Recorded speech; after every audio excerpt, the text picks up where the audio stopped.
The Prodigal Gaming series returns with Dragon Ball Sparking Zeros, and we're breaking the heavens with this. This game is definitely worth the hype. After playing 6 hours of this game, I'm going to be walking you through some of the basic overview, the main menu, and the tips about this game. Let's get right to it.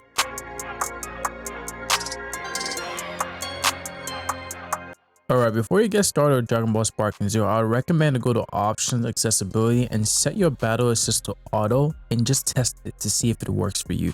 You can come back and change this anytime you want. So there are 6 main titles in the game: the Episode and Custom Battle. Number 2 is the Battle and Training. Number 3 is Challenge and Missions. 4 for Shop and Customize. 5 for Gallery. And 6 for the Come Forth the Dragon. Let's get right to it, guys. Let's start with number 1. Episode and Custom Battle. The Episode Battle lets you play with key characters across the Dragon Ball franchise: Goku, Vegeta, Gohan, Piccolo, and more.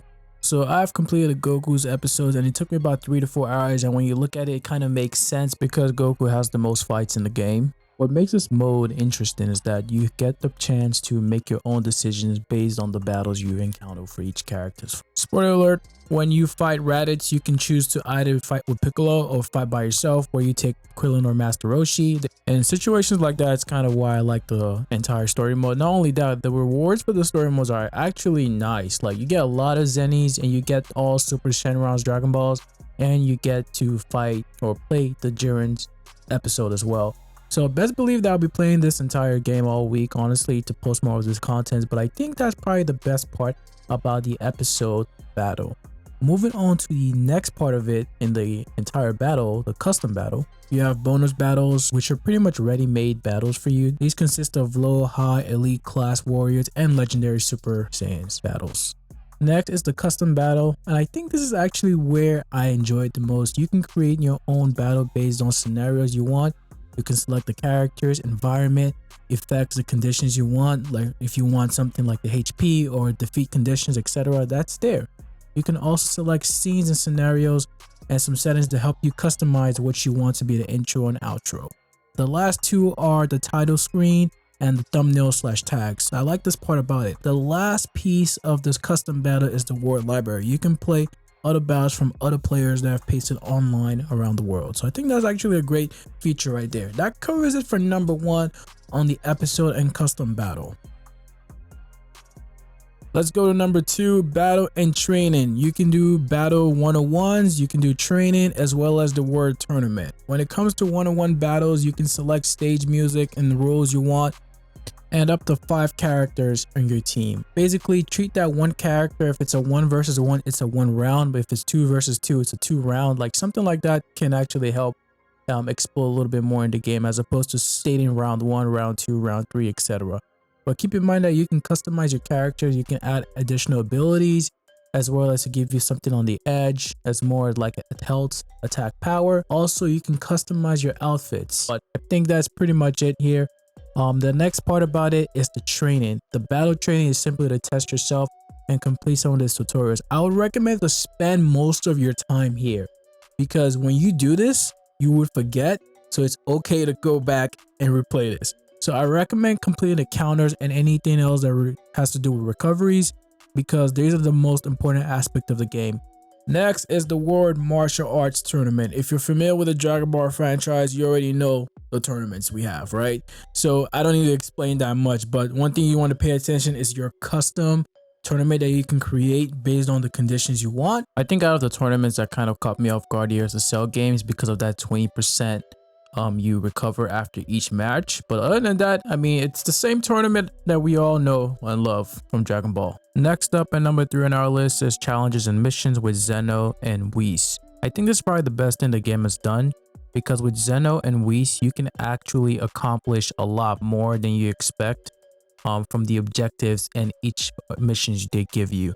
So the awards you get can consist of characters, Dragon Ball, abilities, and Zennies. A lot. It's pretty much a lot of things you can get here.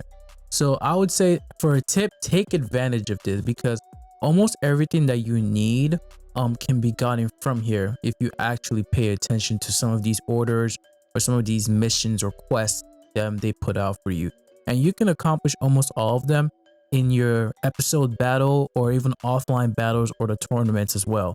So you're fine. I know Whis for the most part gives you Dragon Ball. So if you see like a Dragon Ball logo or the Dragon's logo itself, like Shenron, on one of these stamp books, you are fine. Make sure you get it complete and you can summon Shenron. All right. Number 4, shop and customize, where a lot of folks might spend most of their time here. So let's get to the shops. You can get the ability items. I showed earlier how to actually utilize the ability items when you customize your character, like for health, power, etc. The next part about this, the most important one, I think a lot of folks who try to spend all their money on is on the characters. I repeat, do not spend all your money on your character yet, because a lot of these characters can be treated as an award when you complete certain objectives or certain episode battles. Example is Bojack. I got Bojack when I got, I think, to halfway of Gohan, and I got Neo when I was actually playing with Piccolo. And Ultra Instinct, same. Like, you can get a lot of these characters when you actually play the game. So I know for some folks that may get the Ultimate Edition, or they may get all the Dragon Balls and go wish for extra money. I would just say try to hold off on that until you can accomplish and get some extra character, because that just takes away the fun of it. I mean, look, if you got all the Zennies, go ahead and spend it all on that. But I'm pretty sure with Majin Vegeta, you can probably get him when you use Vegeta as the character in the episode battle. Mecha Frieza, you will get him when you use Trunks, when you play Trunks in the episode battle. So just keep in mind of all these items here. The things you can buy here, outfits. I mean, the outfits you can also treat as a reward when you actually play the game. You can get them from like Whis or Zeno's challenges and missions, strategy items, as well as music, etc., and player card. These are other items that you might want to pay little attention to if you're really into that. Player card, I really don't even care about the player card, to be honest with you.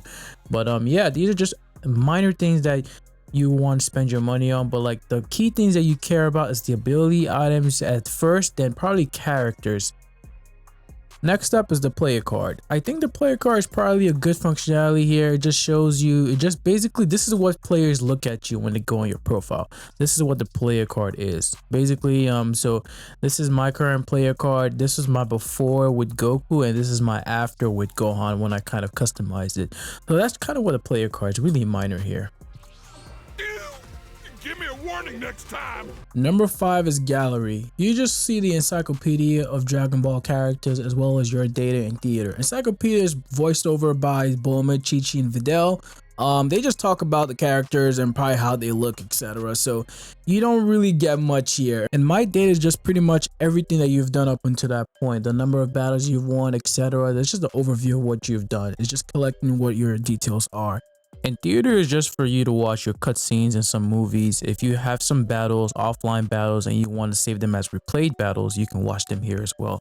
Alright, comfort number 6. Let's summon the dragons. Yes, you can summon 3 dragons in Dragon Ball Sparking Zero. And we already know the dragons are if you're familiar with the franchise. Alright, you can get Shenron from 3 ways. With Shenron, you can either get him from completing the objectives from Whis. So from Whis' challenges and missions. He gives you a lot of Shenrons really early in the game, surprisingly. Then you can also acquire him from the deluxe version for free. And finally, when you play offline battles with computers, etc., you would actually get Shenron Dragon Balls just dropped as an award. That's it. That's how you do Shenron. While Porunga, on the other hand, is actually the hardest to get for some reason. But I know for Porunga, he grants you 3 wishes, but you can acquire him from offline battles only from what I've seen so far. I've only played about 6 to 10 offline battles right at this point, and it's kind of weird, but you're supposed to be able to get him during offline battles with CPU, but I've only gotten about 2 of his Dragon Balls so far, to be honest with you, so I'm kind of surprised there. While Super Shenron, you can summon him when you complete Goku's episode battle as a bonus. You can also acquire his orbs from the Tournament of Power episode. So for example, when you finish Goku's episode, you get Jiren's episode, and since Jiren is free, you can pretty much get Super Shenron depending on how you look at it. the ultimate version of Dragon Ball Sparking Zero, you will get Summon Shenron for free. So, I mean, that's just an FYI. So you get the opportunity to either, if you get the ultimate versions, you can probably summon Shenron twice early in the game. Or if you get the deluxe version, you can summon Shenron, the regular Shenron, in the game. So it depends on how you look at it. Purunga is the only guy that's playing difficult for us right now. All right, that concludes this video. Let me know what you think. And I will be playing and posting a lot of Dragon Ball Sparking Zeros on my channel. Feel free to leave a like, subscribe for more content, and hit that post notification bell to stay updated. It's your boy Gamer-Ren. Until next time, peace.